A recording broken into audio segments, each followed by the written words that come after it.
Good evening, and I hope that you won't suffer too much. I hope that the air conditioning is better than it was before. My speeches won't become better, but that is because it's now Chodesh Av, so you have to suffer. That's a part of the suffering of the Chodesh Av. Okay. The subject of my today's speech is about Rabbeinu Hananel. Now, just so to say something like a general basic notions. Rabbeinu Hananel lived in North Africa in about, we don't have a really very exact dates, but somewhere in the second part, perhaps in the 30s, the 70s of the 10th century, so something like 60 or 70, and he lived until about the 11th century. Again, we are not sure about the dates. About something like 1055 or 58. That's about the time. So you have the time and the date. So the time and the place. Now, let me say, if you remember, possibly some of you remember it, I mentioned the last time I spoke about Rabbi Gaon was really the last, I would say, general Jewish leader. The last person that was acknowledged as a complete Jewish nation as the leader, as the great man. There wasn't, since his time, which is about 1,000 years ago, we don't have anybody that had this kind of a general acceptance as that this is the great man. See, we have different people. Some of them were well liked, some of them not. But basically, that's the picture. Anyway, Rabbi Gaon was the last in that sense of the Gaonim in Mesopotamia, Iraq of today, Baghdad, and at that time, the real center of Jewish life has been basically, the center, the main center was in that area. It was called Babylonia, with all that it contained, and what it was historically a very old Jewish a place in which that Jews lived basically in Iraq, about 2,500 years, something like this. So this is one of the most stable Jewish places. In fact, Jews lived in Iraq continuously and for a long time. Even, first of all, we came from Iraq originally, but basically, when Jews lived in Iraq, surely more than they lived in Palestine. See, but that's not my point. But anyway, that was the Jewish center for many, many years. Now, at that time, we have still Jewish life that didn't have then, in those times. There were Jews in Eretz Israel, but the center in Eretz Israel was in those times of some importance, but surely not the main say powerful place. But on the other hand, Jews began to move and to establish themselves in many other places in the world. Let me just say, so in kind of some general maps. See, you have on one hand, you have there was a Jewish community that continued with the ups and downs, but it continued again a very long and well-established Jewish community in Egypt. There was at those times a growing Jewish community in Europe. in Western Europe, which means Jews went, seemingly the general way was, Jews got to Europe from Eretz Israel to Greece, or to Asia Minor, Greece, and Italy. From Italy they went to the north and established themselves in France, where Jews lived for many years. And from France they were moving farther to what's later on became. It was then France didn't have the name of France, but they came to live more and more to the direction in Germany, and later on, which is not the period that we are speaking about, Jews were also moving towards Eastern Europe. See, in fact, it seems that in the 11th century, we had already some Jewish names, some Jewish scholars mentioned in a place like Kiev in Ukraine. So Jews were spreading all over the world, not just because they wanted. People say that Jews don't have a Sitzfleisch. Jews are not good at settling in one place. But in some cases, historically, it wasn't that the Jews were not willing to stay. The neighbors and the rulers kicked them out from one place to another. So Jews fled from one place to another. So the Jewish spread all over the world is not only our only initiative. We were kicked out from France to Germany, from Germany into other places. So Jews came to live in Edinburgh. But anyway, we had there already in, say, France, Germany, that was then basically one basic country. We have then a growing Jewish community. This growing Jewish community was very independent in many ways. It came from nothing, basically. It would be another story. I'm not going in this direction at all, but generally speaking, we have at about these times, we have the beginnings, not of Jewish communities, but also Jews are beginning to establish some kind of a spiritual and learning centers in there. One have to remember that, Rashi lived just 100 years later in France, but it was 2 generations before Rashi. There were already Jewish leaders like Rabbeinu Gershom Meor, who was surely not the first. There was already a Jewish center and Jewish learning in there. But this was from that point of view of general history, it grew later.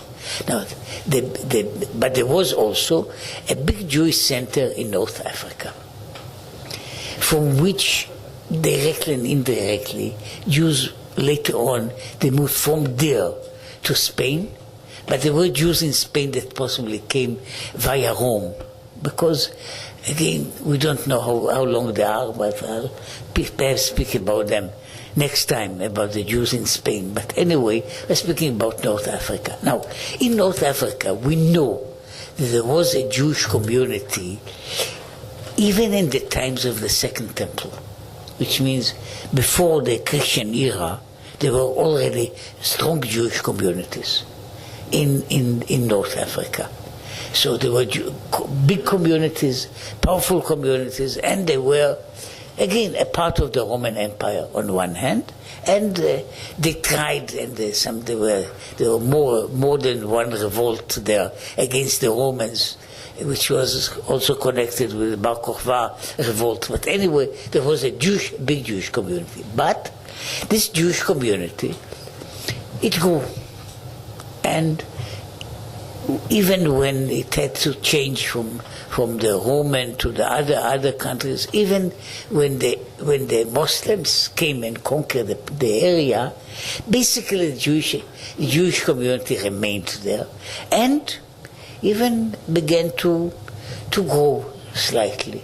To grow not only in numbers, and say financially and commercially, but also became, there was some kind of establishment. Look, a Jewish community cannot live only on the fact, as they think that they can do in America, by making money or stealing money. You have also to do some other things, and these other things are things that Jewish communities needed to do. See, it's not just to have something like a synagogue.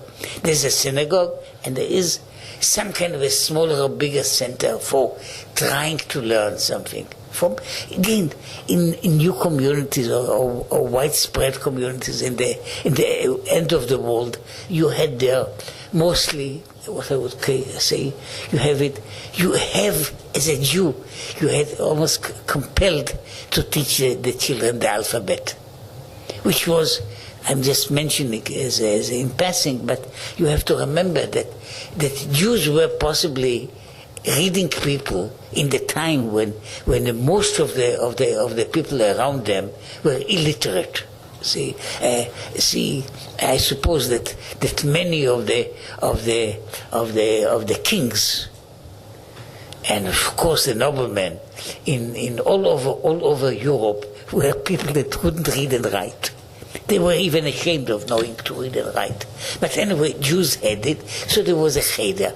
Now the cheder grew with the time, and so there were bigger communities. But basically speaking, in North Africa there was a big Jewish community that was,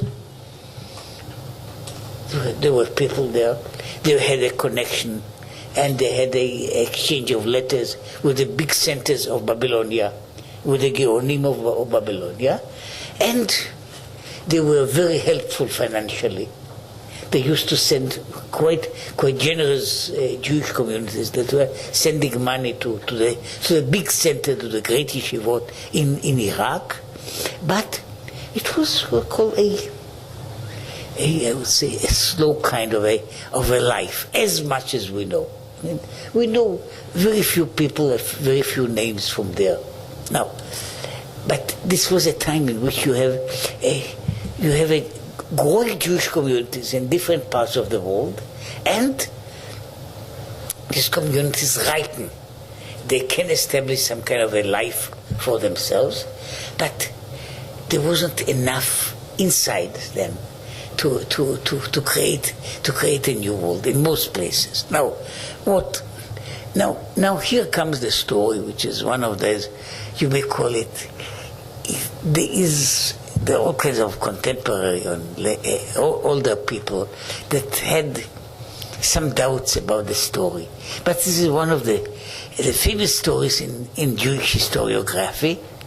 It is found in books of the 12th and 13th century, books of history, of codex, and it is the story of the 4 captives.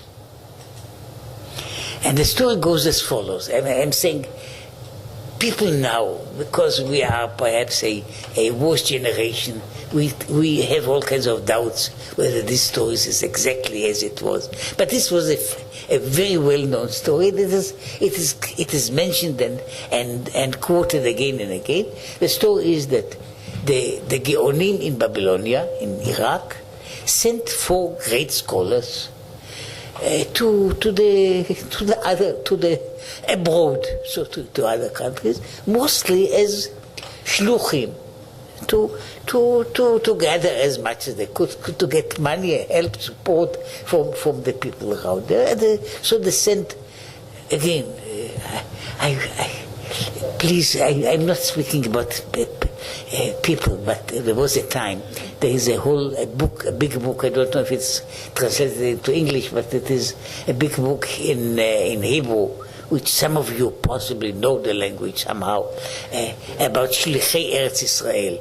It's by Avraham Yari, who was a historian of some notice. Anyway, he writes about it, and he says that for many years the notion of Shlichei Eretz Israel and Shluchim in that sense was quite well established.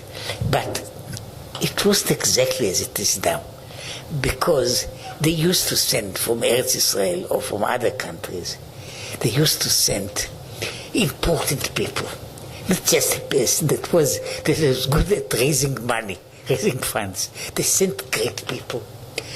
So the people were so important that in some places a coming of a shaliach from Eretz Israel was a holiday. There are places in which there are stories about it, that when the shaliach came, all the children were born in the same place in that year were called after him. I mean, you have lots of shliachim of the Sochnut, of Jewish Agency. Usually people are not called after them. Perhaps, okay. But anyway, I'm just saying that it was, they sent important people, and these people were making some kind of an exchange. They brought what they call spirituality to the Gola, and they brought back some money. So it was an exchange. It wasn't just going and trying to get money, but basically it was, these people were important in many ways, and that's another story, and it's a fascinating story about the whole, not 1 year, but hundreds of years of such people. But I'm just saying that at least the stories that they sent 4 people to Eretz Israel, and their ship was captured. And the captain of the ship, they captured, which means they were enslaved, and the captain sold them in different places because they were important people. One was sold in Alexandria, in Egypt, and he became later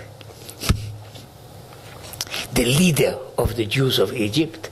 There's a story that a father and son were sold in Spain, and they began the whole tradition of study in Spain, and one was sold into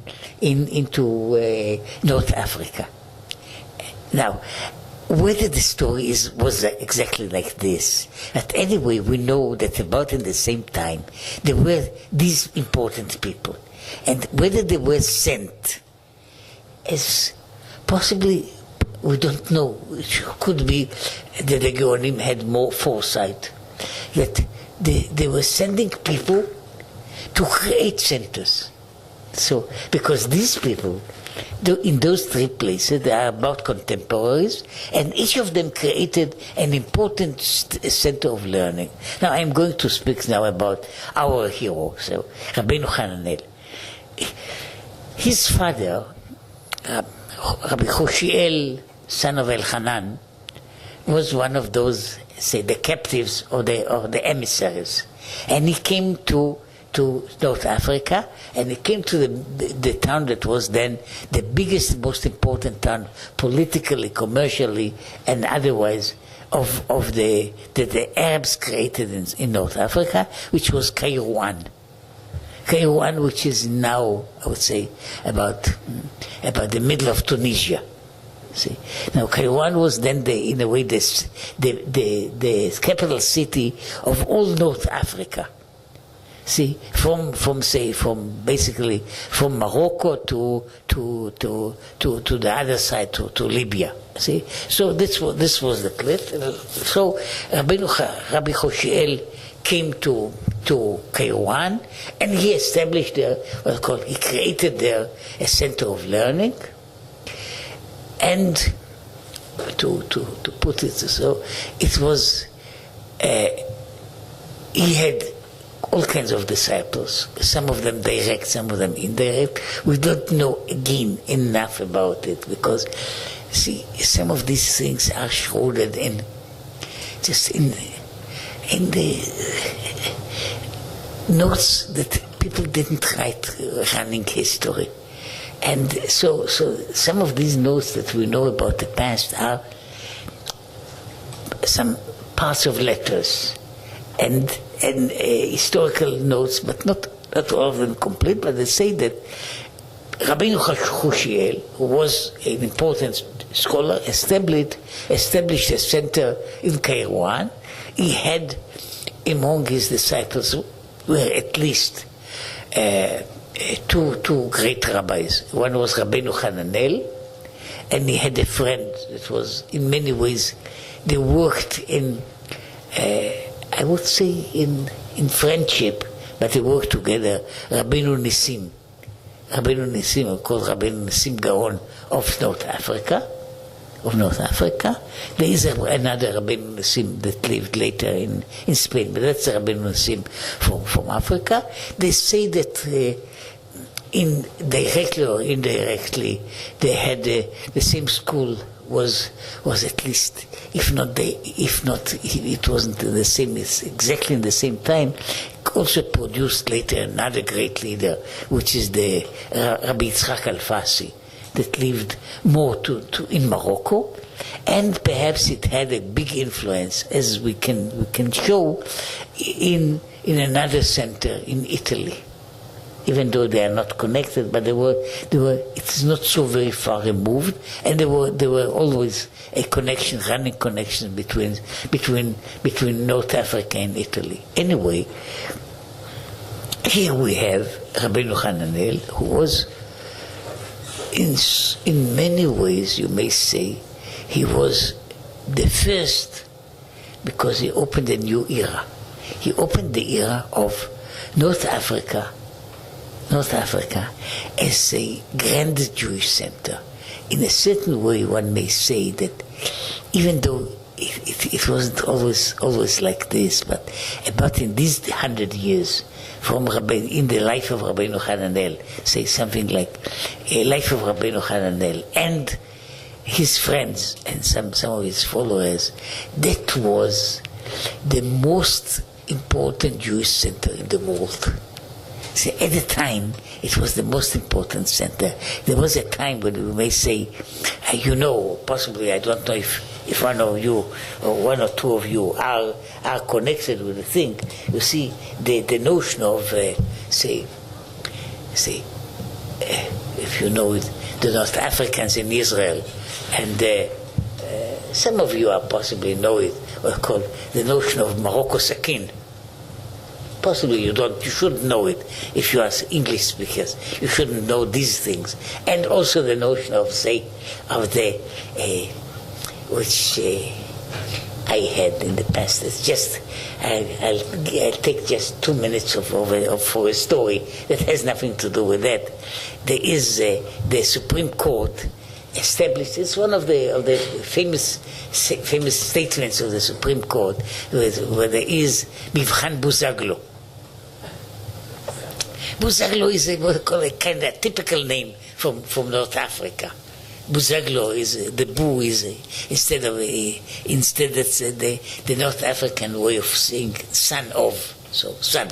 So anyway, Buzaglo. So Mivchan Buzaglo, which means that everything should be done, that everything done to Buzaglo should be the same way as that you are dealing with the most important people in the government. So that is Mivchan Buzaglo. You have to check it. When I used to be a teacher many years ago, and I had lots of North African students, I would tell them, you see, that's the difference between me and the Supreme Court. For me, the name Buzaglo means the last famous Buzaglo was Rabbi Shalom Buzaglo, who was the chief rabbi of London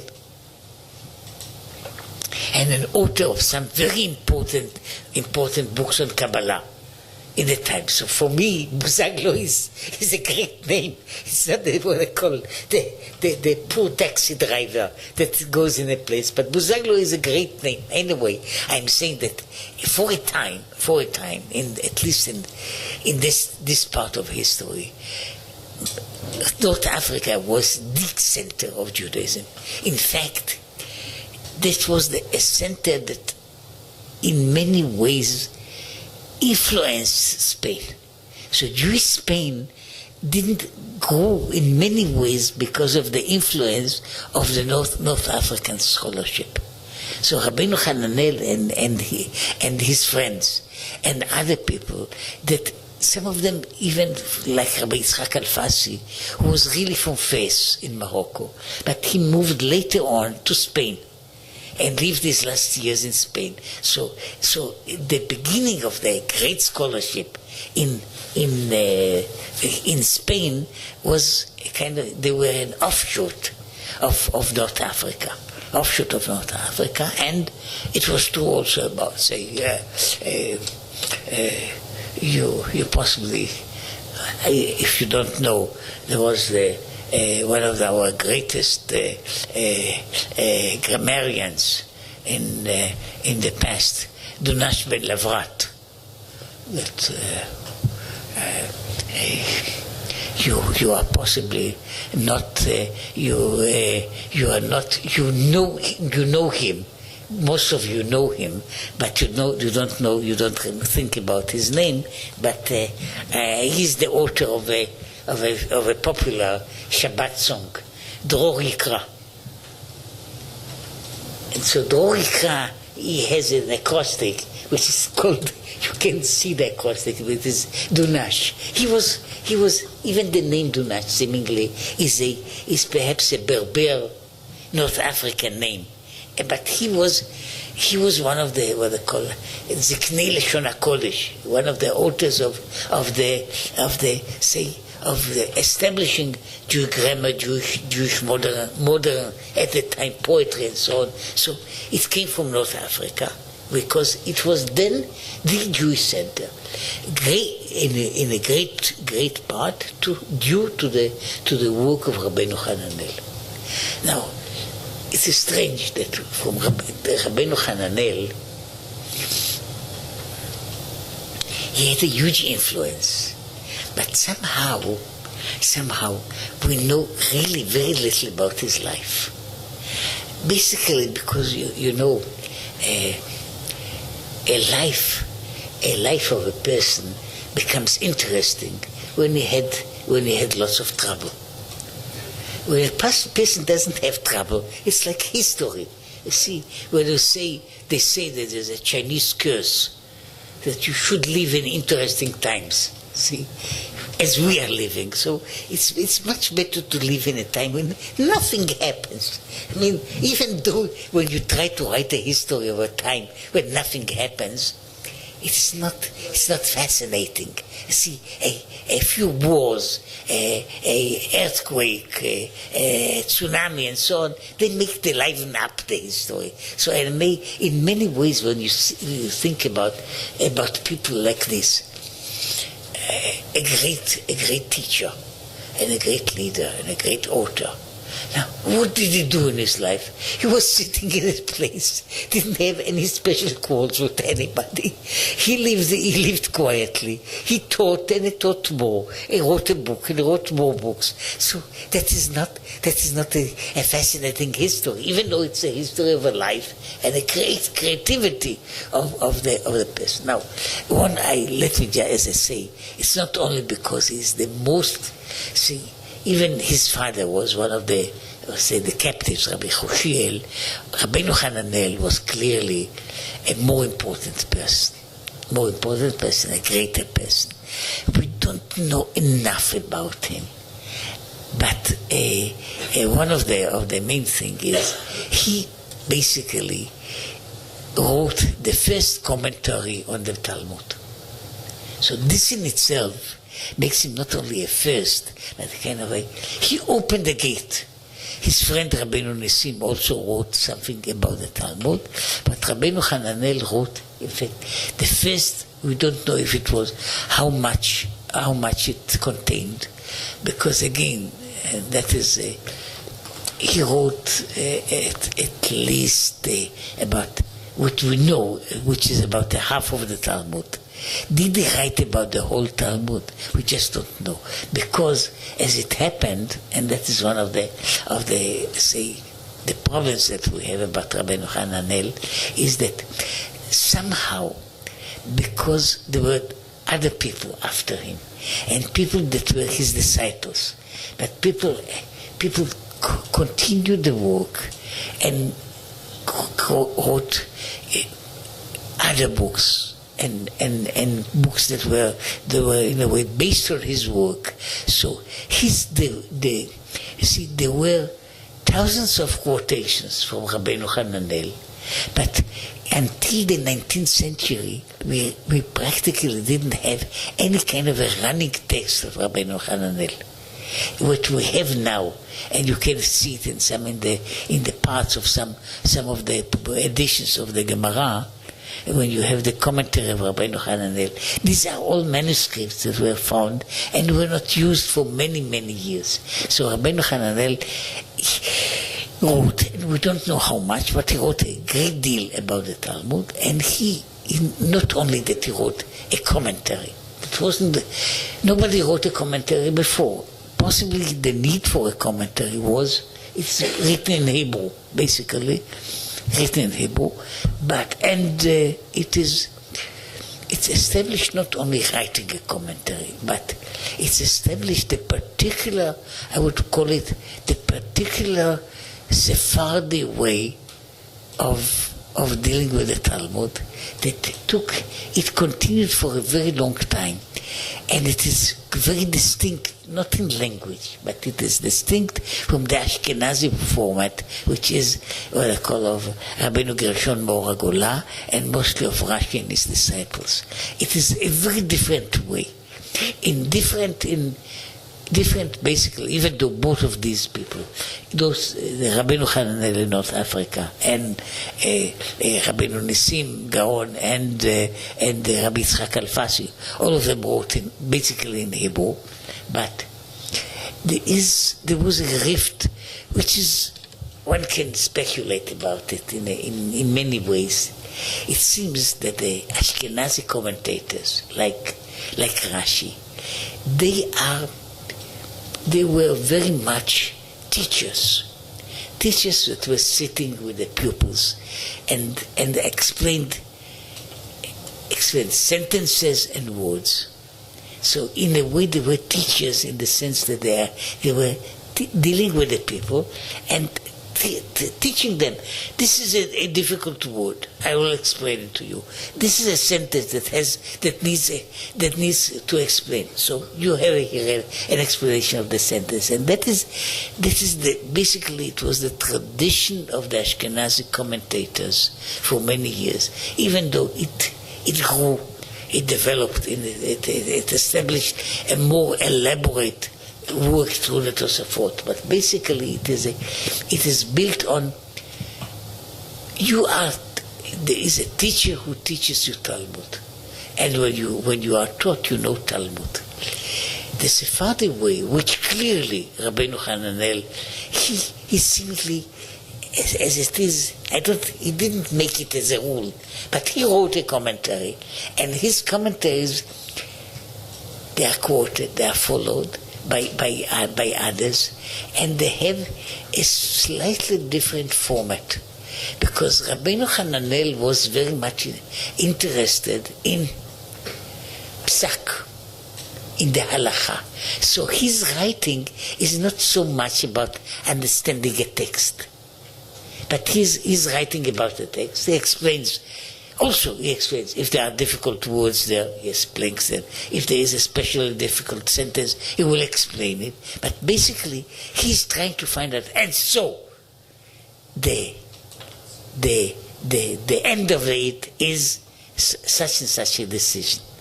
So, and you see, sometimes it is, we have, as I say, we have now his text.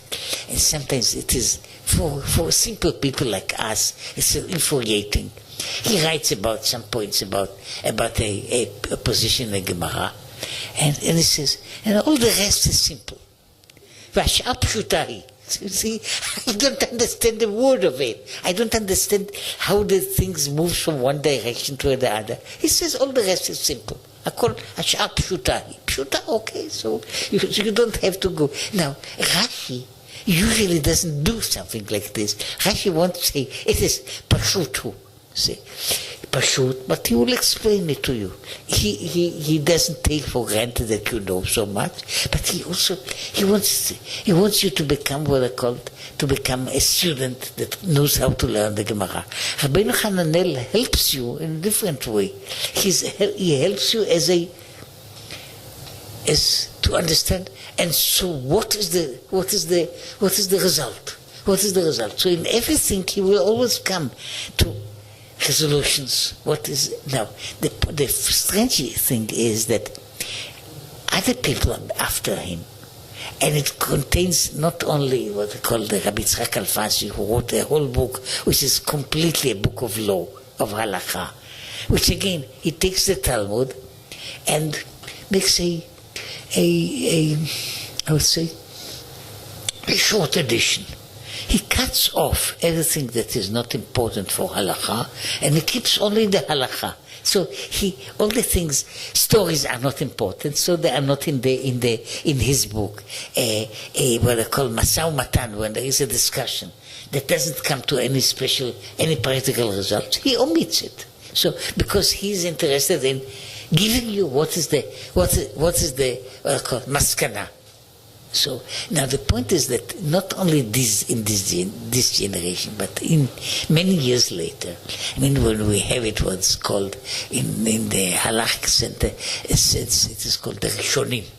See, they have all of them the same tendency.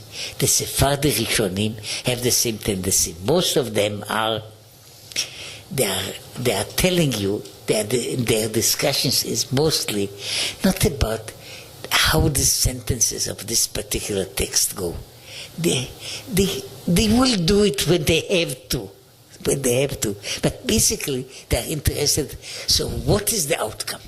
What is the outcome? So I'm saying it's a different way of thinking. One can discuss it, but it's a different way of thinking.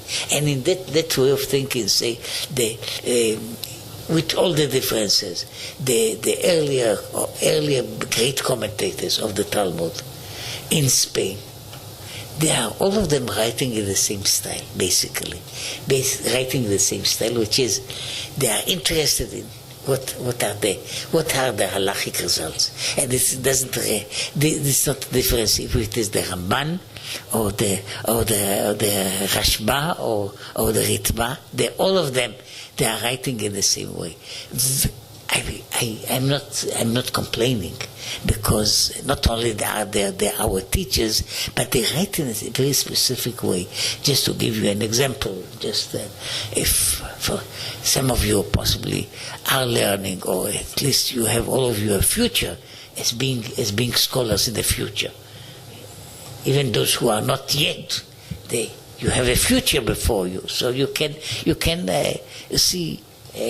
Just as a small note for some of the people, you see, one of the reasons, and again, I'm taking 2 minutes of your time or my time. You see, one of the good reasons that I explain why we are giving the usual Jewish blessing is to live to 120.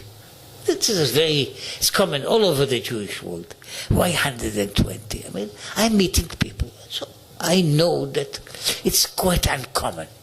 I don't know what is the last documented person that lived 120. But so why 120? And I'll tell you one good reason for it.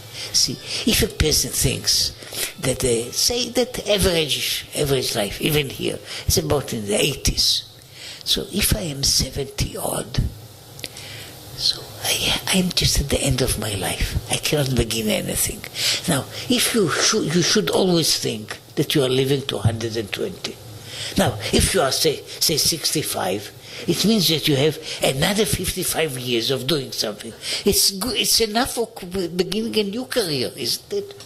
So I'm just encouraging you to begin to open a new career, not to say I'm now 40. Now in a few years I'm becoming lo aleinu 60, and then I'm going to die. So instead, if you think about it, if you are 40, it means that you have another 80 years of life, which is it's enough for at least 2 careers. And so on. So that's just it's just a remark. You can think about it. I mean, it's now whether this plan will come and will become actual, we never know. But we can make a plan. So we withdraw our plans to this in these dimensions. I mean, I'm now say 85 years old. Now I have as according to this calculation, I have 35 years. You can create like officers in the Israeli army. You can begin a new career, become a politician or an arms merchant or anything else. And what you can do. So some of you can do it. I mean, say if you want to go into Israeli politics. I mean, it's a good time to begin it when you have the time. Anyway, going back to the story. So I'm saying, if you look at the Rishonim, you can see that the Sephardi Rishonim, very unlike the Tosafot. Tosafot, from time to time, they will take a point of that has to do with the law. But basically, they are not. That's not their interest. Their interest is they are continuing the Gemara. They are continuing the discussion. The law is kind of not the end. That's not the end product. This is something that comes out of it. So it's a very different style of dealing with the same text. Different style, and there were a few. For example, the one that became very, very famous, the Meiri, whose commentary on the Talmud became important in our times, but among other things because he was from Provence. Provence was, culturally speaking, something a middle country between Spain and France. And those that were from Provence, they saw themselves. They didn't see themselves as Spanish. They had all kinds of bad things to say about the Spanish, and they didn't see themselves as French. See, the Ravad, who was another Provençal, he writes in a commentary. He had a good tendency. He had a tendency to be very biting. So he writes about the Maimonides. And he writes about him, just trying to kill two birds in one shot. He says, "Hatzorfati ishtabesh v'zeh halach acharav." The Frenchman, means Rashi, made a mistake, and he went after him. So he's the Frenchman. Rashi is the Frenchman. He is a Provençal. But because of that, they grew into some kind. Unluckily, all this community was destroyed and never really revived. But basically, it was a community that tried to connect those two traditions of learning together. See, they were in between culturally and historically, which is important in a way. But going back to Rabbeinu Hananel, Rabbeinu Hananel was, as I say, he was the codifier. But his way of teaching, of commenting on the Talmud was, I'm taking the text and I show people, I help people to find out what is the result. See, what is, if you may call it, what is the tachlis? See, because he thinks just talking about it is not important. So what is the end of it? What is the end result? What is the outcome of the whole thing? So that's Rabbenu Hananel, and I think that his influence, directly and indirectly, had an impact on all this, I would say, all his direct and indirect disciples that were, they say, the Spanish authorities of their generations that were writing not in the same style. The style of Rabbenu Hananel is in many ways unmistakable. He has a special kind of a style that you can, if you know it, you can recognize it even in one line. But you see, he has his style, but the way of learning is his. Now, what he did else, which again didn't have the same continuation, didn't have the same continuation, which was something else, and it was Rabbeinu Hananel was one of the first, and in this he, in a way, doesn't continue the work of the Geonim. Slightly, it's surely a different way, because he is the first that is using extensively the Jerusalem Talmud. See, because up to this time, in a certain way, the Geonim of Babylonia, they had, I won't say a complex, but they had some kind of a complex of superiority.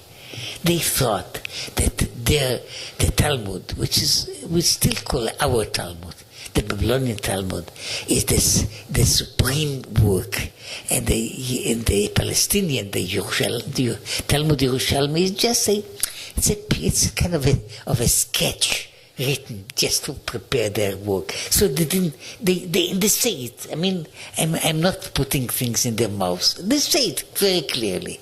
Now, but surely the Jerusalem Talmud depicts, it's another tradition, and in many ways another way of study, and another way of looking at things. Important, and it was never mainstream.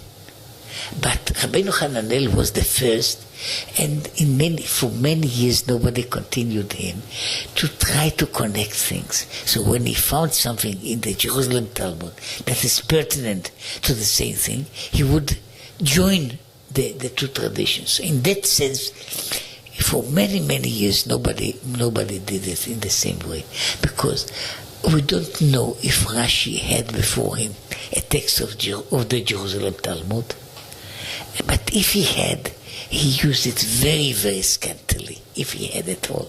And so it was for many years. Rabbenu Hananel still had the connections with Eretz Israel, because, as I say, it was somehow the closeness geographically. Otherwise, so he is using the commentary. So his commentary, I'm saying, is important, because there are many things that you can see that his way of commentary is, because he's surely not a follower of Rashi. He came before Rashi. And his way and his traditions and his way of learning are very different. So sometimes you have it when you study Talmud, you study in many ways, you study Rashi and his disciples and disciples of his disciples. Rabbenu Hananel is a different format at all, and he begins things in a different way. So Rabbenu Hananel, really what he did was he established a way of learning. And sometimes you see, you have a text, and for many years everybody followed, as Rashi says, when they found out the manuscripts of Rabbenu Hananel, you find out that he has the same text, but he gives it a completely different explanation, which is as well founded and grounded as that of Rashi, but very different. So it was another way. The influence in many ways of Rabbenu Hananel is contained, not all of it, but parts of it are contained in somebody that was considered perhaps not a direct disciple, but a disciple of a disciple. It was the author of the same Talmudic dictionary, the Aruch, that was made in Rome, in say a few decades later, and there you can see he's quoting or not quoting. Most of his commentary or his explanations are not based on Rashi. It was later than him, but he was a part of it was based on what was called the French scholars. But a great part of it is based on Rabbeinu Hananel. So we had, say, quotations, direct and indirect quotations from Rabbeinu Hananel in a book that later on became, again, influential in the mainstream of Jewish learning. So in that sense, as I say, Rabbeinu Hananel was not just a person that was in those times. He was not just a man that, let's say, he was basically the head of Jewish scholarship in North Africa, and from there in other places. So that was, you may say, here's the beginning.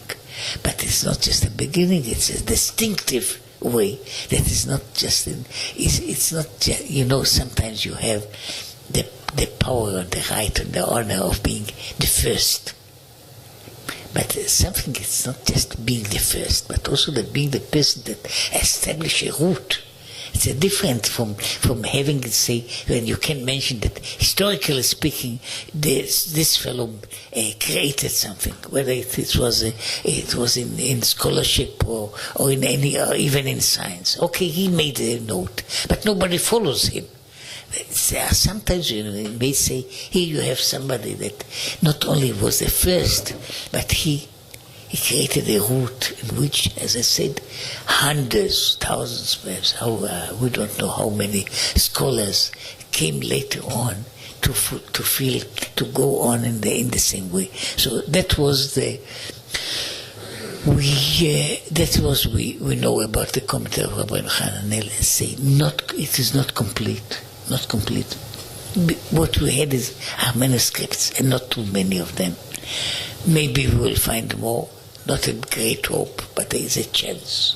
I mean, if some people want to go to India, there are other places that if you want to have an exciting life, you can go in all kinds of in old libraries in Europe and possibly find some Jewish manuscripts of value.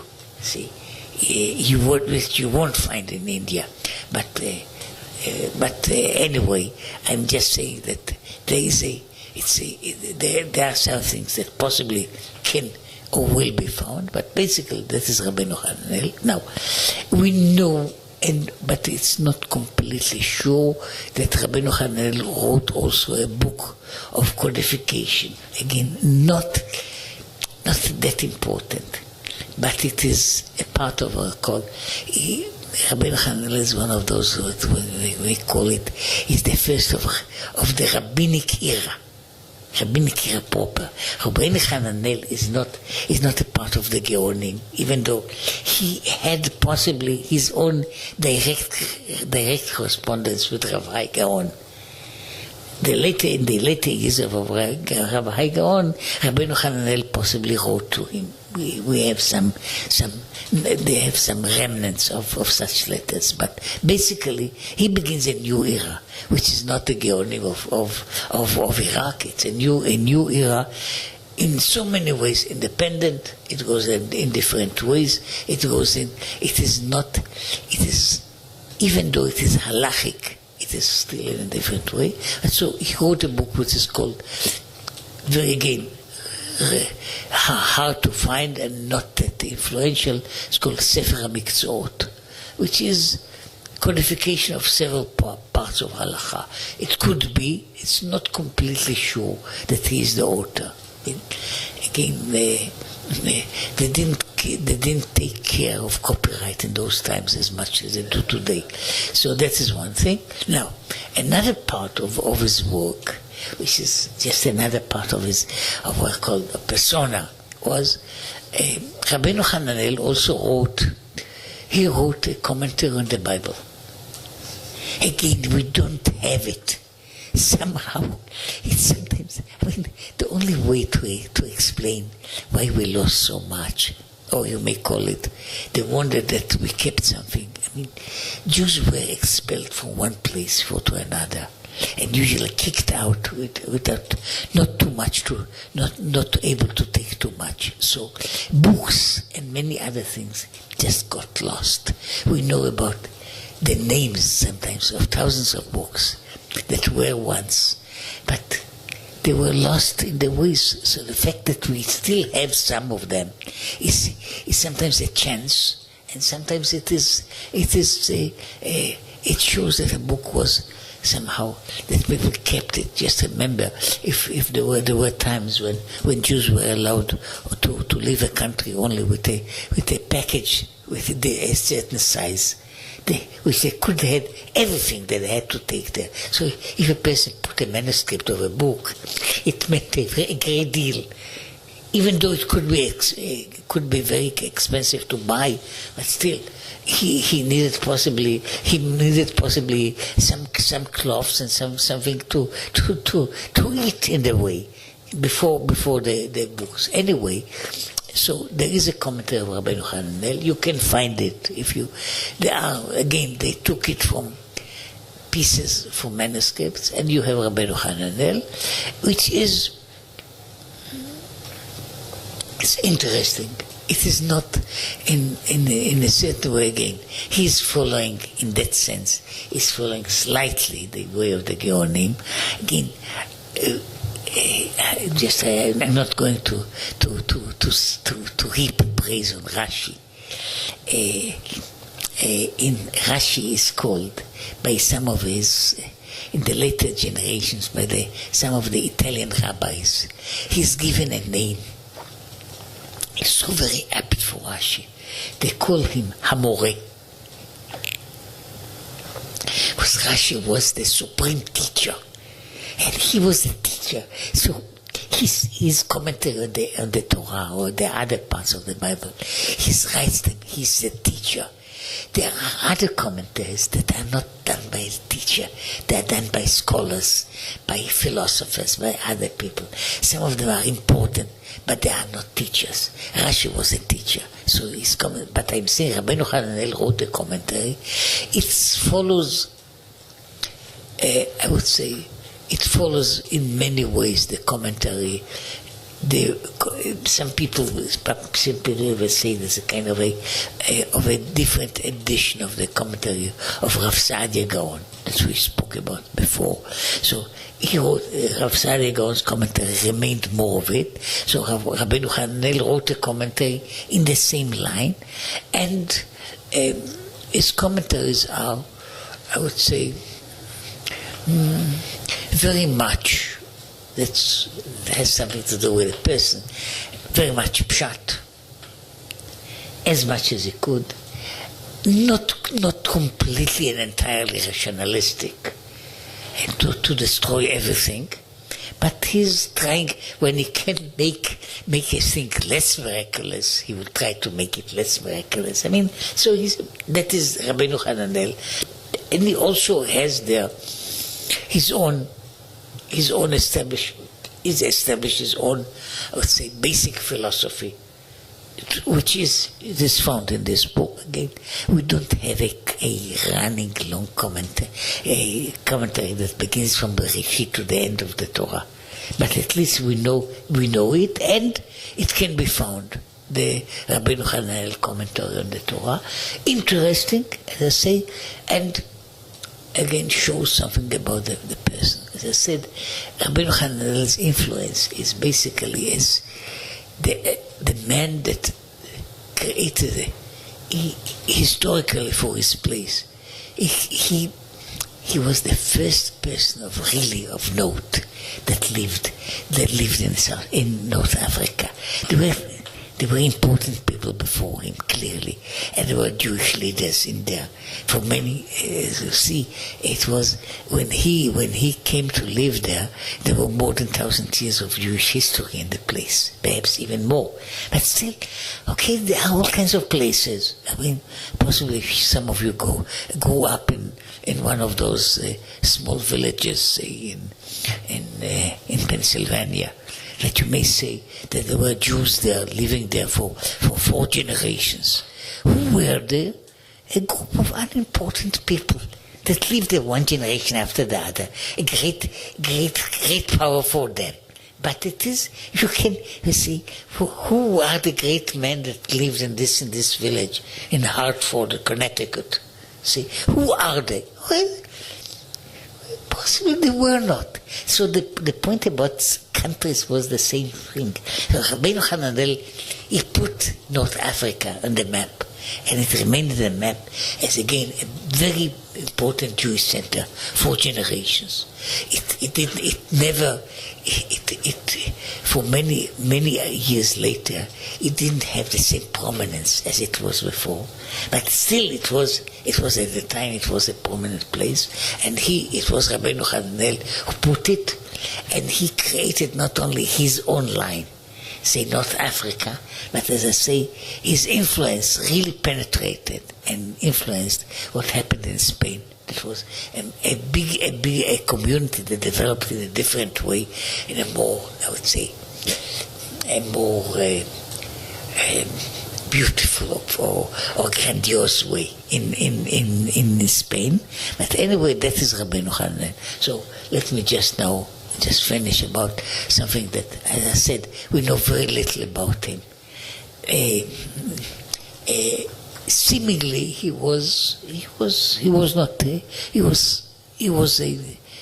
didn't live in poverty. We don't know if he had, and possibly at that time, most of the Jewish scholars were not just living on their scholarship. So he was possibly doing business of one kind or another. We don't know, but it seems to be well off. I mean, he didn't need any kind of help. But what we know about him, which is just the end of the story, he didn't leave a son. He didn't have a son. He had 9 daughters. So he had 9 daughters. So we know that he had these 9 daughters.